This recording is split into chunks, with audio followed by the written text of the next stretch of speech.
All right. New guitar day.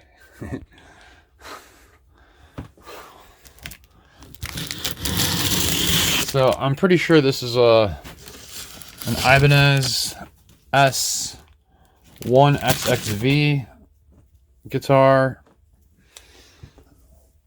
made in 2012.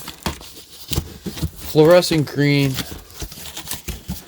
Let's see. I paid $700-800 for my other one. This looks like a gig bag. All right, so this might not be what I thought it was. This looks like maybe it's the Quest guitar. Maybe, I don't know. I wasn't expecting a bag. Yeah, this looks like a headless guitar. Strandberg. Okay, this must be a headless guitar. Pretty cool case. Too bad it's not a Strandberg. All right. So on this fine day, we got two guitars. So the other guitar I got today is a Quest, an Ibanez Quest Q54 headless guitar. So that is clearly the headless guitar. And so, I found the Quest guitar first.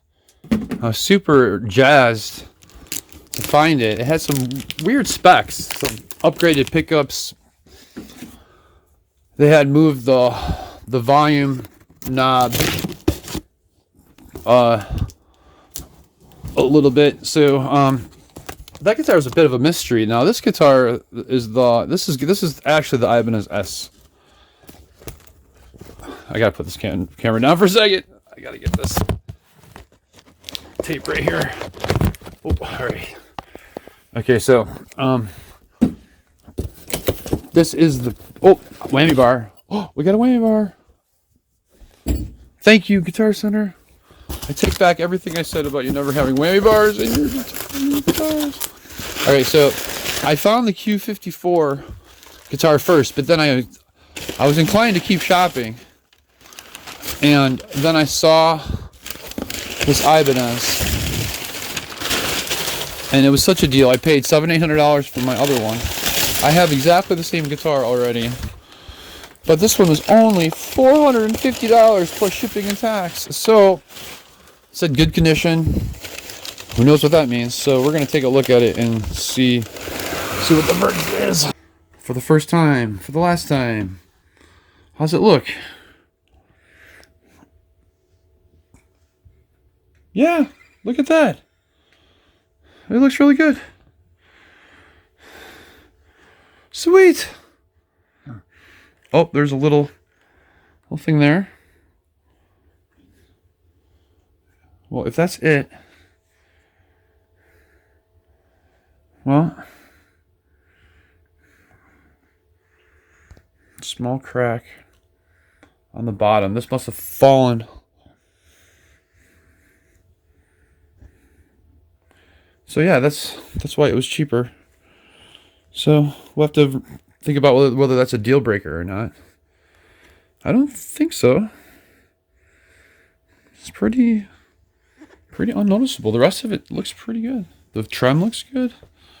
Frets feel good. Neck looks good. All right, okay. So one down. All right.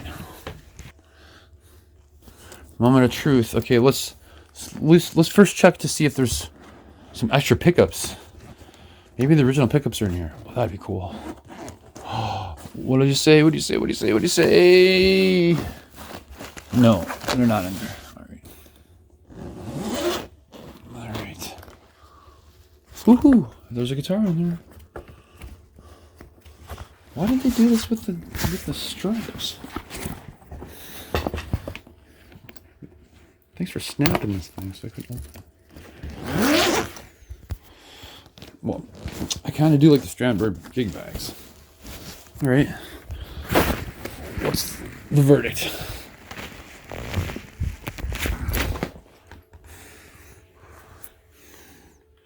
All right. Looks like a guitar. It's got a pickup missing. That pickup's pretty high. Doesn't go down any further.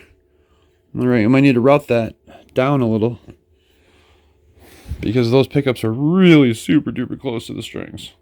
See that? Extra strap button for some reason. I saw that in the picture. And then I saw this taped on there for some reason. So, why don't we just plug it in and see if it works? Oh! They work! Three-way switch. That's weird.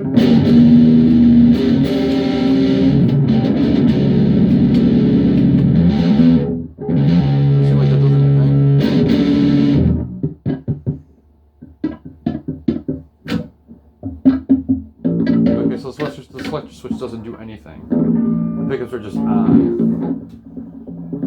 So this one needs some wiring issues. It's got wiring issues. But it works. The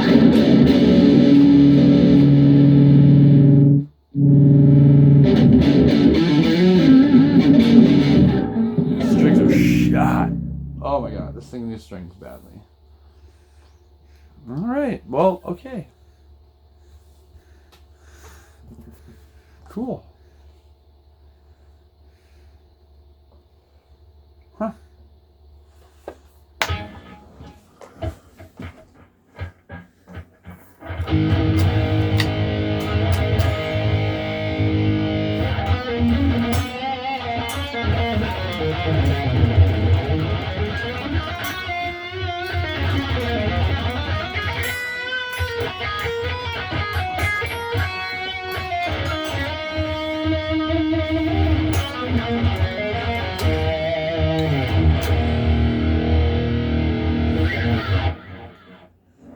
Alright, this camera just doesn't look. It's not cutting in. It looks dark or something, maybe. I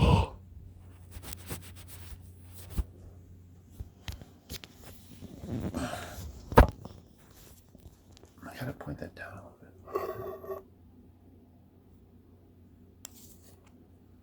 There you go. Looks better. Yeah, there you go.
Hey there! Thanks for tuning in. And we just unboxed this Ibanez Q54 thing that we bought at Guitar Center. It was discounted for various reasons. The biggest reason was that it was a mystery. It had these mystery pickups in there. And I don't know what they are, but they sound very good.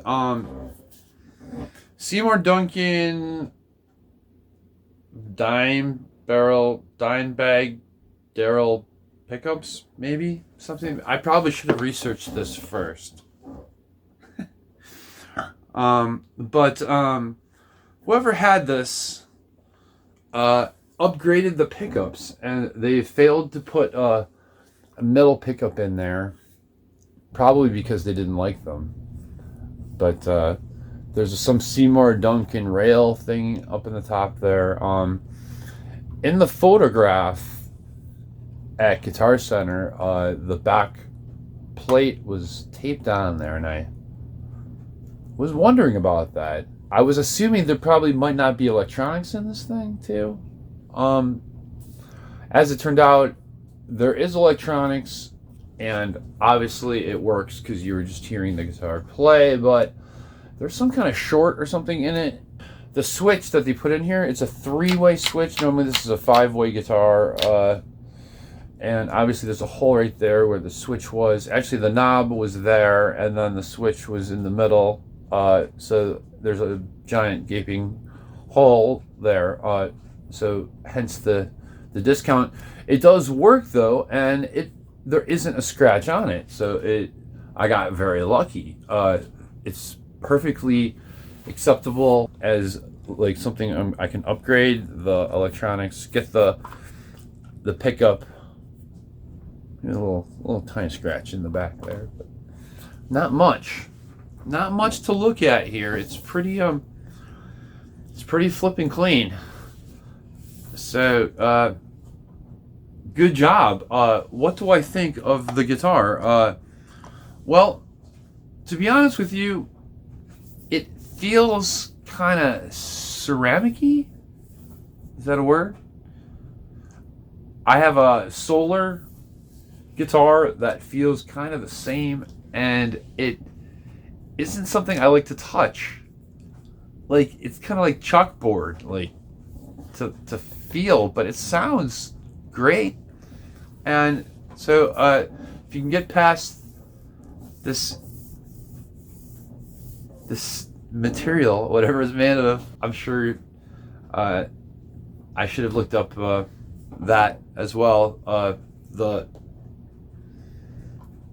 I guess I'm just not so concerned about the specific specs, other than it does have gold frets. So that's something. It feels a lot like the Harley Benton headless guitar neck. It feels super similar, which is, I'll do a comparison video on the two, which is really a compliment to Harley Benton. Nothing against the way this feels. This guitar plays really well. I wish I had a whammy bar.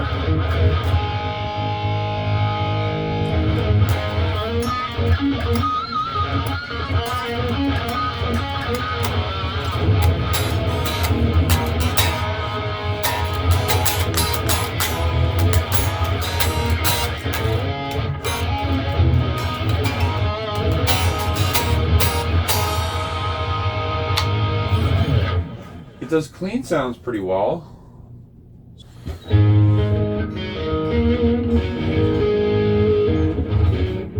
now you can hear the 3-way switch kind of shorten out. It's whenever I touch the back of the guitar, it does that. See that? Okay, well that needs to be fixed. So, but it doesn't mean that I can't at least give you my opinion on the guitar, which has got this beautiful flame roasted maple neck. It's great. It's sort of medium sized. So the trem is super good. The pickups are not stock, so Seymour Duncan, good job there. And it's a winner. Or winner, chicken dinner. All right, good job, Guitar Center. I love the thin size. I love the ergonomics of the shape of this here. I actually kind of like the guitar. I sort of wish it had Ibanez headstock on it, like an S series. But I like it without the headstock too. I guess I like it the way it is. With a trem. Let's put a trem on this thing. Let's put a trem on it, like Joe Biden would say. Trem. All right. So I bet you're wondering about the other guitar. Look at this thing. This is green as flippin' Kermit the Frog right here. This, like I said, is an Ibanez S1XXV. This was a guitar that came out for one season in 2012, and the highlight of this guitar is the fact that it is super duper thin, like all S series guitars are. It has really very, very, I was gonna say workable pickups. Decent, great. I really happen to like Infinium pickups. Infinium 1, Infinium 2, Infinium 3, Infinium 4s. I'm not crazy about the Quantum pickups, which they put in the guitars today, but I like these ones a lot. 5-way switch is beautiful. This trem is like this like ball bearing trem thing that they came out with, which is on some S series guitars, which I like a lot too. Matching headstock right there. Oh, matching headstock, matching dots on the frets. Awesome. And this particular guitar is maybe the heaviest S series guitar I've ever felt. Like, I don't know what its deal is. I don't know why it's so heavy. The reason this guitar was discounted was because of this little nick right there, which guitars are meant to be played. You can't see any blemish from the front. Oh geez, I just noticed another giant smash right in the back. Oh my gosh, I just noticed this. All right, I'll show you close up right there.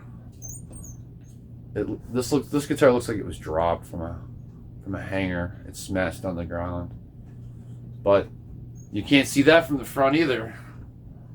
From the front, it looks clean. So that's a shame right there. The truth is that I've got another one of these. So this particular guitar though has got a better neck, and it's got cleaner hardware on it. So I might just steal the hardware in the neck from this one and put it on the other guitar and create a hybrid bass guitar.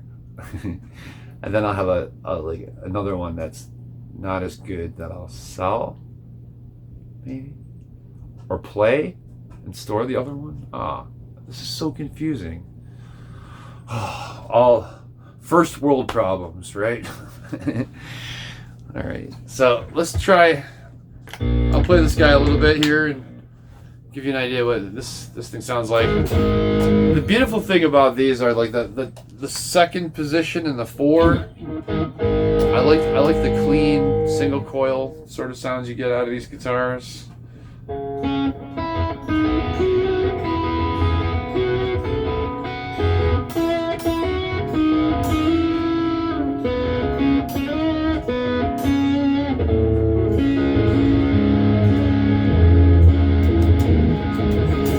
I know why there's distortion. I know why it's doing that. It's because there now it's clean.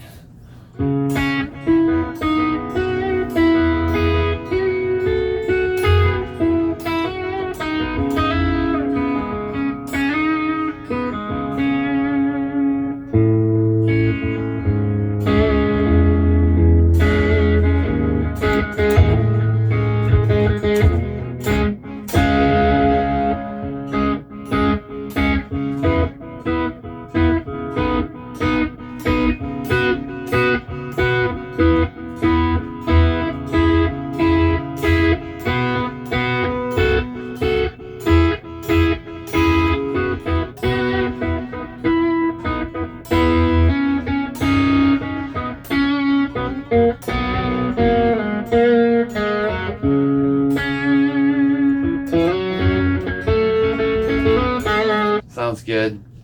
Plays great.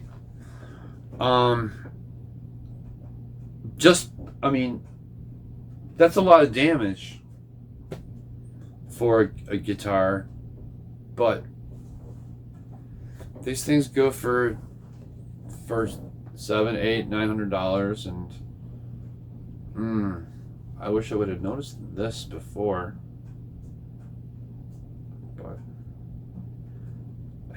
guitars are meant to be played. I'm just gonna play it, keep it, and play it. Yeah, but if I take this back, that'll help finance the next guitar. Because remember, folks, the guitar that you don't buy today will be the guitar you buy tomorrow. And those are words to live by. In summary, the neck shape on this thing is pretty medium. This is not thin.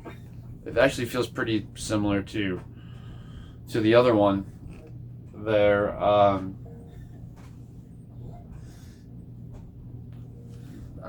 It's cool. It's bright. It glows in the dark. It's fun. It's 80s. All right. Thanks for tuning in. I love you. I love you. I'm so proud of you. You made it to the end. Give yourselves a round of applause. So you look up and you see the whole rack of guitars, and the memory serves you correct. It was that like fluorescent bright green Ibanez, and it had like the fret ends were sharp, and it had this super duper thin neck, and you can't afford this guitar because it's out of your price range. And it's like that's what I remember Ibanez. Like that was my first memory of Ibanez, the shark fin inlays, I think. It was probably an RG 550 or something like that. And I was hooked from then on.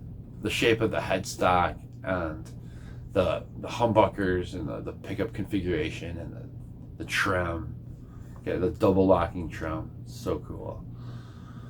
So, Ibanez, you have my heart and my soul. And I would say that the Q series guitars, the headless guitars, were maybe a little expensive with other brands like Harley Benton and Legator. Probably better bang for the buck, I would say, in terms of like money you're gonna spend. But the Ibanez, there's something special maybe about the shape of the body on the Ibanez where I think that stands out. If you're looking for something modern, and I'm always looking for something modern. I'm not like, we got a lot of Les Pauls, we got a lot of Jack Strats, we got a lot of Jacksons and Ibanez and guitars that look that like that. We have every variation of those guitars, but we don't have a lot of like Strandbergs and guitars that are pushing the envelope. So that gets me excited that Ibanez is doing that a little bit, and that's what I always loved about Ibanez. And keep it up, keep up the good work. Throw a trem on that Ibanez, and I really like that guitar a lot. So thanks for tuning in. Like I said, Gary loves guitars. And don't subscribe to this channel, all right? It's not very good at all.